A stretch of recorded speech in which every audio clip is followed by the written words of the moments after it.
మొన్న గురువారం నాడు నేను సిరిసిల్లలో లేని సమయం చూసి అధికారులు వచ్చి ఇక్కడ నానాగా హంగామా చేసి ఇక్కడ మాకు రక్షణగా ఉన్న మా బిల్డింగుకు షట్టర్లను తెరిచి ఉన్న షట్టర్లను మూసి వారు కూర్చివేసినారు. దాని తర్వాత ఈ బిల్డింగ్ ఆనుకొని ఉన్న డ్రైనేజీ ఏదైతే మున్సిపల్ వాళ్ళు కట్టిన డ్రైనేజ్ ఏదైతే ఉంటుందో దాన్ని కూడా కూల్చివేసినారు. అలాగే దీనికి బిల్డింగ్కు అనుమతి లేదు అని, అలాగే దీని మీద కోర్టు ఆర్డర్ ఉన్నది అని వాళ్ళు చెప్తాను. కోర్టు ఆర్డరు నిజంగా ఇది ఆర్డర్ కాపీ. ఈ ఆర్డర్ కాపీలో కోర్టు తుది తీర్పు వెలువరించలేదు.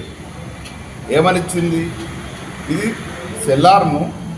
సెల్లార్గా వాడతలేడు, కమర్షియల్గా వాడుతాడు అన్న కోర్టులో చర్చ జరుగుతుంది.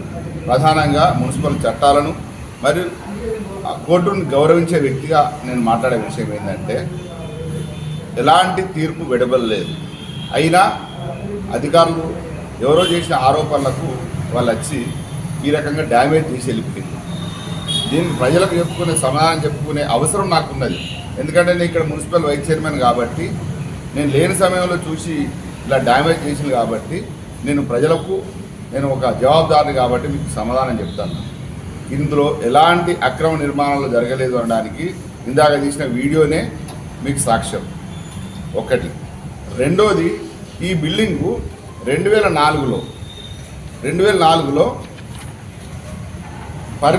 మున్సిపల్ పర్మిషన్ తోటి తీసుకొని మూడు ఫ్లోర్లకు పర్మిషన్ తీసుకొని నిర్మాణం చేపట్టడం జరిగింది. దానికి నేను ట్యాక్స్ కూడా సిరిసిల్ల పట్టణం లోపలనే అత్యధికంగా పర్ మీటర్కు 36 రూపాయల ట్యాక్స్ కట్టుకుంటూ నేను ఈ బిల్డింగ్ను వినియోగించుకుంటున్నాను. అలాగే ఈ బిల్డింగు 8-4/A. దీనికోసం ఏమనంటాను, ఈ సెల్లారు అని వాడతాను. రైట్. నేను ఈ సెల్లార్ను పూర్తి స్థాయిలో ఖాళీగా ఉంచి నేను కమర్షియల్కు కన్వర్ట్ చేసుకొని కమర్షియల్గా ట్యాక్స్ వేసుకుంటూ నేను దీనికి ట్యాక్స్ చెల్లిస్తున్నాను.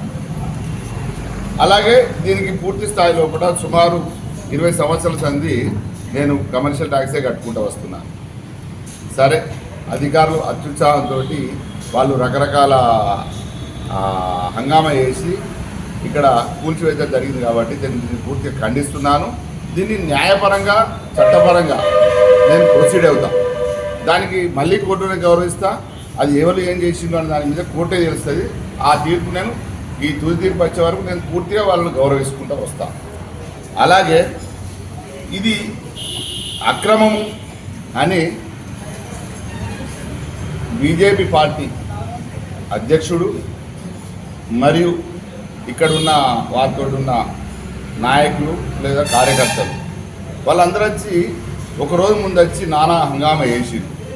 ఏమని? ఆర్డర్ కాపీ వచ్చింది, అధికారులను కంటెంప్ట్ చేస్తా అని అన్నారు. ఫస్ట్ మీరు నాయకులు కార్యకర్తలు తెలుసుకోవాల్సిన విషయం ఏమంటే, దీన్ని ఎలాంటి తుది తీర్పు ఆర్డర్ రాలేదు.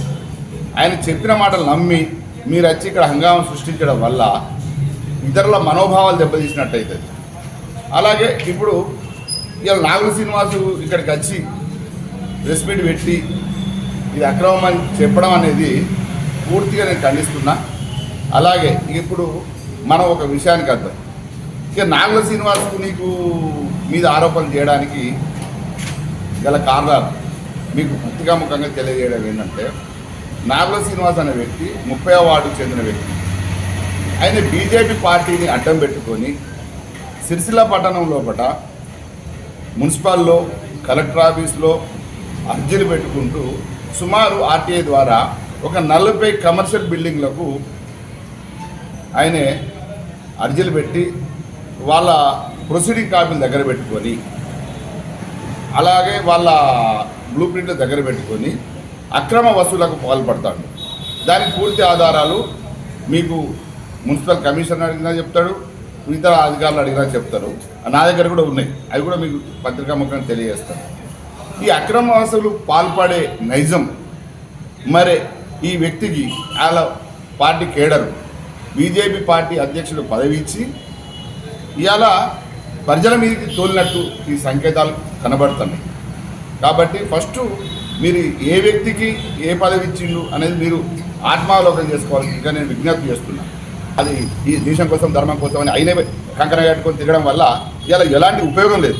కాబట్టి ప్రజలు గమనించండి, తప్పు చేస్తే నేనే ఫస్ట్ తలవంస్తా.